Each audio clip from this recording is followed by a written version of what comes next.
Even though this insect is a master of disguise, it's still not enough to save it from being eaten. What? Well, I guess that is one way to find out why it sucks to be born as a praying mantis. Welcome back, everyone. Here we'll explore the many reasons why life as a praying mantis is not all it is cracked up to be. From having to cannibalize its own children to being a very common food source for other animals, we'll discuss many things that make these insects wish they were never born. Let's get started. Praying mantises are known to eat each other. And no, we're not talking about instances when a female eats her partner after mating. That's something most people know already. Rather, we're talking about how these insects will eat their own children if they have the chance. Now, you may think that can't possibly be good, and you'd be right. But there's more to the story here. You see, when a female praying mantis is carrying her eggs, she has no idea how many of them will hatch into boys or girls. This is important because only the females do the child rearing. The males don't stick around to help at all. So when the eggs hatch, the mother mantis must figure out which ones are boys and which ones are girls, so that she doesn't waste time caring for those who won't carry on her bloodline. She accomplishes this by simply eating them. Yes, that's right. In order to ensure the survival of her species, she has to cannibalize her own children. Can you imagine doing that? It's really one of the most horrifying things we've ever heard of, but it's just another reason why life is hard for a praying mantis. There are other animals who lay eggs and then eat some of their young, too, such as birds and crocodiles. But none of them have to eat as many of their children as praying mantises do.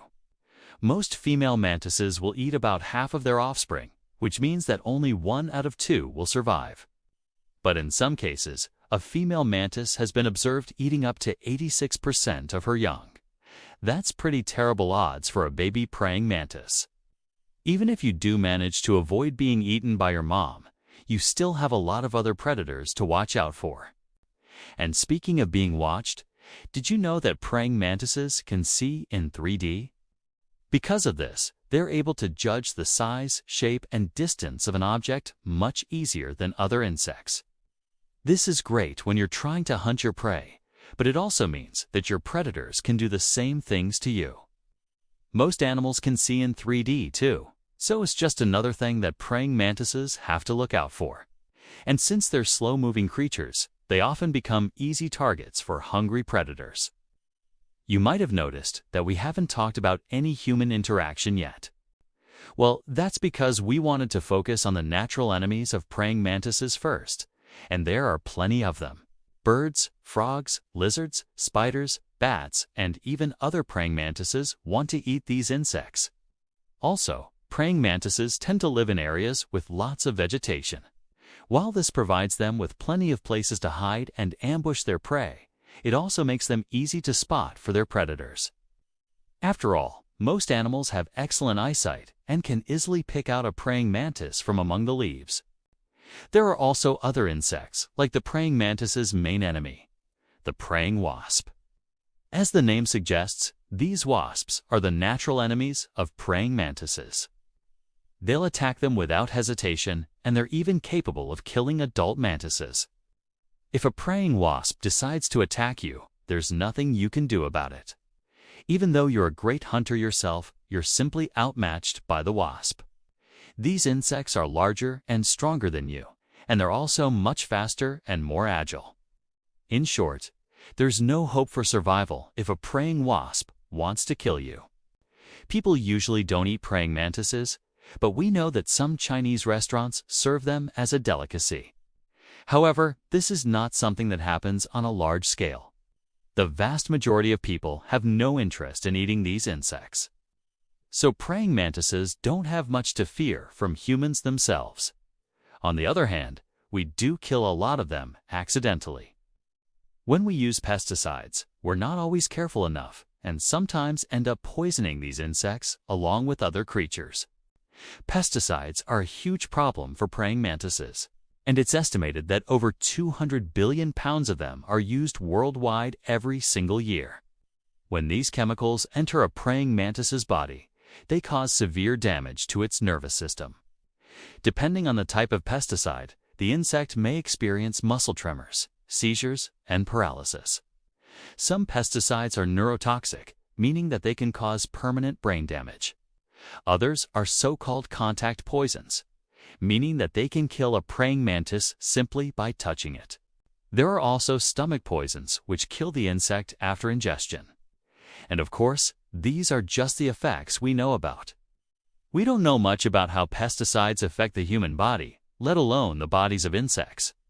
So there could be many other negative consequences that scientists aren't aware of yet.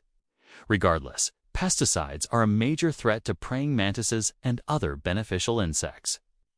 These insects are actually considered beneficial because they help us control populations of other insects that are harmful to us. For example, they feed on many crop pests, so farmers usually welcome them in their fields. We should feel the same way about praying mantises because they're beneficial to us in many ways. Unfortunately, though, many people don't know that, and they often kill these insects accidentally. Many people also keep praying mantises as pets, and this is another thing that sucks to be a praying mantis. You see, these insects are solitary creatures by nature, and they need a lot of space to survive. But people who keep them as pets often don't give them enough room to roam. This causes the mantis to become stressed out, and they may even die as a result. We've seen several videos of people keeping pet praying mantises, and we're shocked at how little some of them care for their insects. One person even dropped his mantis from a height of about 3 feet, and when the insect started twitching, he just laughed at it. Honestly, people like this shouldn't be allowed to keep pets of any kind. Not only do they lack empathy, but they don't seem to care about the well-being of living creatures at all. Some people keep praying mantises as pets because they want to use them to control populations of other insects in their homes. For example, some people have pet mantises to deal with roaches. But this is another thing that sucks to be a praying mantis. You see, while these insects are great at catching roaches, they're not the only ones that can do that. There are several other insects that also love to eat roaches, such as spiders, beetles, and even earwigs.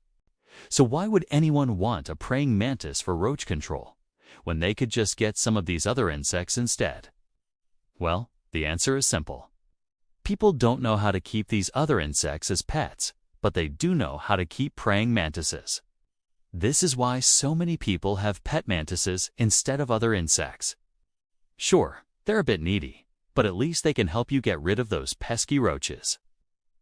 One last thing that sucks to be a praying mantis is that we often kill them simply because we're scared of them. You see, these insects are large and have sharp front legs. Plus, they move very fast and can catch their prey before it even realizes what's happening. All these things understandably scare people, but it's still no reason to kill a praying mantis. These insects don't pose any real threat to humans. They're not venomous, and they're much more afraid of us than we are of them. However, some people don't believe this and insist on killing any praying mantises they come across. These people probably grew up hearing stories about giant killer mantises, which is why they're so scared of these insects. But we're here to tell you that giant killer mantises don't exist. Sure, there are some species of mantises that are larger than others, but none of them are aggressive towards humans.